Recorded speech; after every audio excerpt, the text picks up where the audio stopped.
Welcome back students. और अब Coulomb's law का मैग्नीट्यूड ऑफ फोर्स पढ़ने के बाद अब जो हम शुरू करने लगे हैं वो है हमारे पास vectorial form of Coulomb's law. इस टॉपिक में जो है स्टूडेंट्स को हम ये डिस्कस करेंगे कि डायरेक्शन क्या होता है फोर्स का, कहाँ पे चार्ज पड़ा हो तो किस तरफ फोर्स लगेगी, और छोटी मोटी और चीज़ें। ठीक है, तो किसी भी अगर मैं वेक्टर की बात करूं, सिर्फ मैं इसकी बात नहीं कर रहा, फोर्स की किसी भी अगर हम वेक्टर की बात करें तो वेक्टर के पास दो चीजें होती हैं। वेक्टर के पास एक उसका मैग्नीट्यूड होता है और एक उसका डायरेक्शन होता है। और अगर मैं कोई भी वेक्टर लूं तो उसको मैं इस फॉर्म में लिख सकता हूं कि वेक्टर को मैं लिख सकता हूं वेक्टर का मैग्नीट्यूड इनटू यूनिट वेक्टर। अब मैग्नीट्यूड जितना था फोर्स का वो हमने पढ़ लिया। अब हमने जो देखना है वो ये देखना है कि भाई इसकी वेक्टर फॉर्म क्या है। तो फोर्स को हम दो तरीके से वेक्टर फॉर्म में लिख सकते हैं। पहला ये है कि F is equal to k Q1 Q2 r square into r unit vector. तो ये जो एरिया है ये सारा उसका मैग्नीट्यूड हो गया और मैग्नीट्यूड इंटू यूनिट वेक्टर कर दिया मैंने। तो एक ये इक्वेशन है जो कि मैं लिख सकता हूं for vector form of Coulomb's law. और दूसरी ये इक्वेशन है कि मैं इसको ऐसे भी लिख सकता हूं k Q1 Q2 r cube into r vector. ठीक है, तो ये दोनों जो है ये क्या है, vector form of Coulomb's law हैं। मूविंग ऑन, जरा से देखते हैं कि ये डायरेक्शन होता किस तरफ है। मैं कंसिडर करता हूं कि मेरे पास दो चार्जेस हैं। मैं कहता हूं ये मेरे पास Q1 है और ये जो है एक और Q2 है, लेकिन Q2 की जो साइज है वो Q1 से बड़ा है और उसका मैग्नीट्यूड क्या है, Q1 से बड़ा है। हम स्टूडेंट्स दो सिनेरियोस लेके चलते हैं। पहले सिनेरियो में मैं कहता हूं कि ये दोनों सिमिलर चार्जेस हैं, लेट्स से ये दोनों पॉजिटिव चार्जेस हैं। और दूसरे सिनेरियो में मैं ये लेके चलता हूं कि ये दोनों नेगेटिव ऑपोजिट चार्जेस हैं, यानी कि एक नेगेटिव है और एक पॉजिटिव है। अब क्या होगा कि ये दोनों जो हैं ये एक दूसरे को रिपेल करेंगे, यानी कि इसके ऊपर इस डायरेक्शन में फोर्स लगेगी जबकि इसके ऊपर जो है वो इस डायरेक्शन में फोर्स लगेगी। जबकि ये दोनों जो हैं ये एक दूसरे को अट्रैक्ट करेंगे, यानी कि इस तरह से फोर्स लगेगी। ठीक है, अब अगर मैं इसका यूनिट वेक्टर निकालने की कोशिश करूं तो इसका यूनिट वेक्टर जो है वो है टुवर्ड्स ईस्ट या राइट, और इसका यूनिट वेक्टर निकालूं तो वो है टुवर्ड्स वेस्ट। इसी तरह अगर मैं इसका यूनिट वेक्टर निकालूं तो वो है टुवर्ड्स ईस्ट, और अगर मैं इसका यूनिट वेक्टर निकालूं तो वो है टुवर्ड्स वेस्ट। यानी कि इन दोनों केसेस में हम ये देख रहे हैं कि यूनिट वेक्टर क्या कर रहे हैं, ऑपोजिटली एक्ट कर रहे हैं। ठीक है, तो इस वजह से स्टूडेंट्स हम ये बात लिखते हैं, हमेशा आपने ये बात याद रखनी है, ये सबसे ज्यादा इंपॉर्टेंट बात है। यहां पे पहले स्टेटमेंट की फॉर्म में लिखते हैं कि force between the two charges is equal in magnitude but opposite in direction. ठीक है, यानी कि अगर ये दो चार्जेस हैं मेरे पास, इसकी फोर्स F12 है और इसकी F21 है, तो मैं क्या लिख सकता हूं, मैं दो चीजें लिख सकता हूं। सबसे पहली चीज मैं ये लिख सकता हूं कि F12 और F21 मैग्नीट्यूड में इक्वल है। यानी कि अगर F12 2 न्यूटन है तो F21 भी कितनी होगी, 2 न्यूटन होगी। लेकिन अगर मुझे इसे वेक्टर फॉर्म में लिखना है तो मुझे लिखना पड़ेगा F12 is equal to minus F21, क्योंकि वेक्टर फॉर्म में ये क्या हो जाती है, एक दूसरे के ऑपोजिट हो जाती है। ये चीज लिखना कि F12 is equal to F21, ये बिल्कुल गलत होगा। क्यों गलत होगा, क्योंकि ये वेक्टर्स हैं और इनका डायरेक्शन ऑपोजिट है। तो ऑपोजिट डायरेक्शन में मुझे माइनस लगाना पड़ेगा। तो ये फॉर्म लिख सकते हैं आप और ये भी लिख सकते हैं, लेकिन ये वाली फॉर्म तीसरी वाली जो मैंने लिखी है ये बिल्कुल गलत होगी। अब आगे जाते हैं, एक दो एमसीक्यूज डिस्कस करता हूं आपके साथ जिससे आपके ये सारे कॉन्सेप्ट क्लियर हो जाएंगे। सबसे पहला एक एमसीक्यू है कि which of the following is true.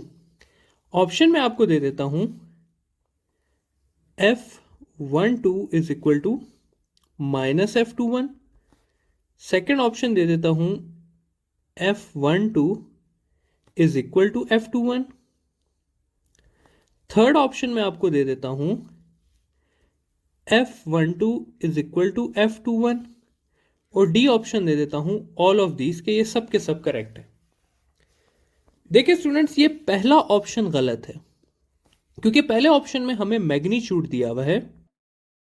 Magnitude जो है वो F12 का F21 के इक्वल होता है, ऑपोजिट नहीं होता, क्योंकि मैग्नीट्यूड में ऑपोजिट वाली बात ही नहीं आती।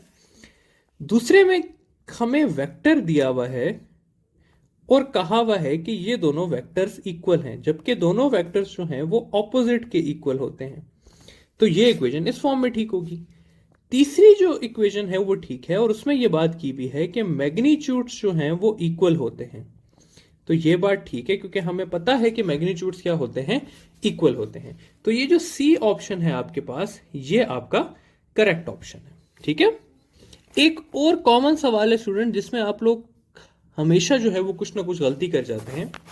सवाल बहुत सिंपल सा है कि दिया होगा कि a charge of 8 coulomb exerts a force of 8 Newton on a charge of 0.01 coulomb. ठीक है, तो the force exerted by 0.01 coulomb charge is. देखिए, अब इतना सिंपल सा सवाल है कि एक बड़ा चार्ज है 8 कूलम का, यानी कि एक बहुत बड़ा चार्ज आपको दिया हुआ है और एक बहुत छोटा सा चार्ज दिया हुआ है। कहा हुआ है कि ये चार्ज इस चार्ज पे 8 न्यूटन एक्सर्ट करता है, तो ये कितनी करेगा। अब आप लोगों का माइंड इस तरफ चला जाता है कि भाई ये बड़ा चार्ज है तो ज्यादा फोर्स एक्सर्ट करेगा, वो छोटा चार्ज है तो कम करेगा। तो अभी हमने पढ़ा कि दोनों फोर्सेस जो हैं वो इक्वल ही फोर्स एक्सर्ट करेंगे। तो ये जो छोटा चार्ज है ये भी 8 न्यूटन ही एक्सर्ट करेगा, लेकिन क्या, ऑपोजिट डायरेक्शन में। ठीक है, तो चार्जेस के मैग्नीट्यूड से फर्क नहीं पड़ता, अगर दोनों चार्जेस इक्वल हैं तो वो इक्वल फोर्स एक्सर्ट करेंगे इररिस्पेक्टिव ऑफ देयर मैग्नीट्यूड, क्योंकि फोर्स जो है वो म्यूचुअल होती है, किसी इंडिविजुअल चार्ज की वजह से नहीं होती। मूविंग ऑन, ये जनरल इक्वेशन के सवाल करने के अब हम जाते हैं नेक्स्ट सवाल अपना करते हैं जो कि वेक्टर से ही रिलेटेड है। सवाल आपका इस तरह से आएगा कि आपके पास 3 चार्जेस हैं, 3 charges A, B and C are placed as follows. Find the point at which force is directed leftwards. जो आपको फिगर दी हुई है वो ये है कि ये आपके पास C चार्ज है, ये आपका B चार्ज है और ये आपका A चार्ज है। ए चार्ज आपको पॉजिटिव दिया हुआ है, बी चार्ज जो है वो आपको नेगेटिव दिया हुआ है और सी चार्ज जो है वो अगेन पॉजिटिव दिया हुआ है। और नीचे आपको ऑप्शंस दिए हुए हैं कि ए पे फील्ड लेफ्ट जा रही है, बी पे फील्ड लेफ्ट जा रही है, सी पे फील्ड लेफ्ट जा रही है, या डी पे जो है वो आपकी फील्ड लेफ्ट जा रही है। और ई ऑप्शन है, सॉरी डी नहीं है, डी ऑप्शन है आपका ऑल ऑफ दीज, ये हर पॉइंट पे जो है वो आपकी फील्ड लेफ्ट जा रही है।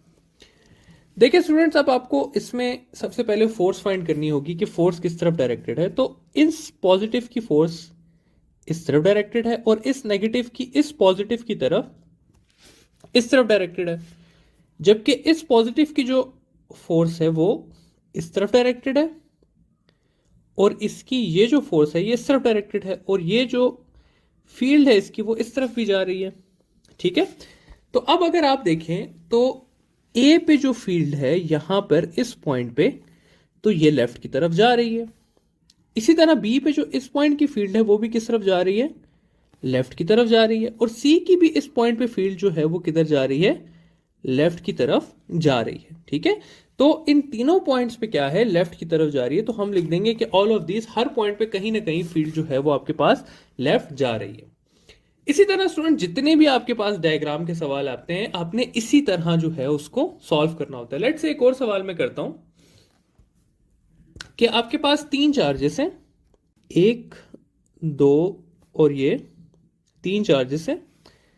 तीनों आपके पास जो है वो लेट्स से इक्वल चार्जेस हैं। इसको मैं ए नाम दे देता हूं, इसको बी दे देता हूं, इसको सी दे देता हूं। और ये तीनों जो हैं ये एक इक्विलेटरल ट्राइंगल की फॉर्म में पड़े हुए हैं। ठीक है, तो ये इक्विलेटरल ट्रायंगल की फॉर्म में हमारे पास पड़े हुए। और मैं कहता हूं कि आपने बी की फोर्स का डायरेक्शन फाइंड करना है। अब देखिए स्टूडेंट्स, इस सवाल को ना सॉल्व करने के लिए क्या है कि मैं आपको ये दे देता हूं कि बी लेट से आपके पास पॉजिटिव चार्ज है, सी आपका नेगेटिव चार्ज है और ए भी जो है वो आपका पॉजिटिव चार्ज है। अब ना हमें दिया हुआ बी फाइंड करना है, लेकिन हम तीनों को फाइंड करने की कोशिश करते हैं कि भाई तीनों का जो है वो रिजल्ट किस तरफ जा रहा है हमारे पास। मैं इस तरह से कर लेता हूं कि मैं आपको कहता हूं कि बी की जो इस नेगेटिव की वजह से फोर्स है वो जा रही है इस तरफ, ये आ गई बी की force due to this negative charge C, और ए की वजह से जो उसके ऊपर फोर्स जा रही है वो जा रही है इस तरफ। तो अगर मैं इनको हेड टू टेल रूल से ऐड करूंगा तो मेरे पास जो बी की नेट फोर्स आएगी वो क्या आएगी, एक वेक्टर इस तरफ आ गया उसका, दूसरा वेक्टर उसका इस तरफ आ गया, तो जो उसके ऊपर नेट फोर्स लग रही है वो किस तरफ लग रही है, नीचे की तरफ लग रही है। तो ये जो है ये क्या है, बी की नेट फोर्स है जो कि किस तरफ है, डाउनवर्ड है। अब अगर मैं सी के ऊपर नेट फोर्स फाइंड करूं तो सी को बी जो है वो इस तरफ अट्रैक्ट कर रहा है, जबकि ए जो है वो उसको इस तरफ अट्रैक्ट कर रहा है।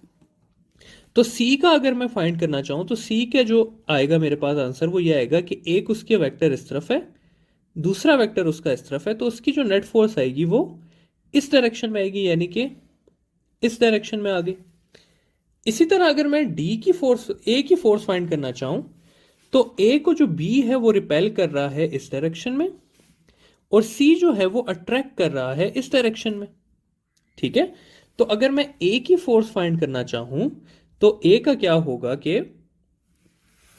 एक वेक्टर उसका ये बन जाएगा, दूसरा वेक्टर उसका इस तरफ बन जाएगा, और उसकी जो नेट फोर्स आएगी वो मेरे पास इस डायरेक्शन में आएगी, यानी कि इस डायरेक्शन में। तो बी की जो नेट फोर्स है वो टुवर्ड्स साउथ होगी, सी की जो होगी वो नॉर्थ ईस्ट होगी, यहां पे मैं लिख देता हूं बी की जो है वो टुवर्ड्स साउथ आ जाएगी, सी की जो है वो नॉर्थ ईस्ट हो जाएगी, जबकि ए की जो है वो टुवर्ड्स वेस्ट हो जाएगी। तो इस सारे को सॉल्व करने के लिए स्टूडेंट जस्ट आपको ये पता होना चाहिए कि पॉजिटिव नेगेटिव के बीच में अट्रैक्शन है या रिपल्जन है, और दूसरी चीज जो आपको पता होनी चाहिए वो ये है कि आपको वेक्टर्स को सम करना आना चाहिए, ड्रॉ करना आना चाहिए। ठीक है, तो इस तरह से आप जो है वो कोई भी आंसर फाइंड कर सकते हैं। यहां पर हमारा कूलम्स लॉ का टॉपिक खत्म होता है। अब इंशाल्लाह हम इलेक्ट्रिक फील्ड की तरफ जाते हैं।